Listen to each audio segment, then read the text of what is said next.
साताऱ्याजवळ 9 लाख रुपयाचे हेरॉईन जप्त झालाय. सातारा शहराजवळ तालुका पोलिसांनी केलेल्या कारवाईत कारमधून प्रवास करणाऱ्या दोघांकडून सुमारे 9 लाख रुपये किमतीचे हेरॉईन जप्त करण्यात आलाय.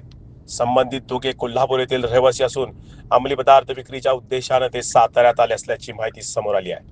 या प्रकरणात दोघांना ताब्यात घेण्यात आलेलं आहे. रात्री उशिरापर्यंत पोलिसांची ही कारवाई सुरू होती. अक्षय पाटील, अलंकार दोघेही राहणार कोल्हापूर अशी ताब्यात घेतलेल्या संशयिताची नावे आहेत.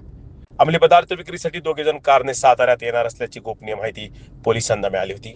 त्यानुसार गस्त वाढून सापळा रचला.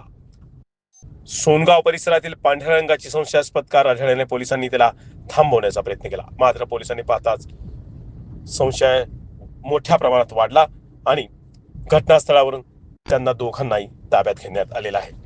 त्यांच्याकडून 9 लाख रुपये किमतीचं हेरॉईन जप्त करण्यात आलं आहे. हे मीडिया सातारा.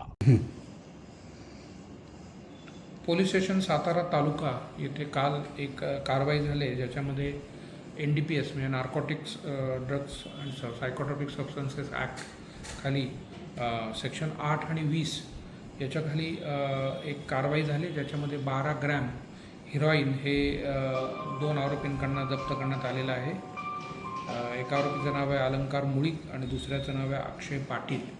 दोन्ही आरोपी हे कोल्हापूरचे आहेत आणि हे विक्री करता ते इकडे आल्याची जी खबर होती त्याच्या आधारे ही कारवाई सातारा तालुका पोलीस स्टेशनतर्फे करण्यात आलेली आहे.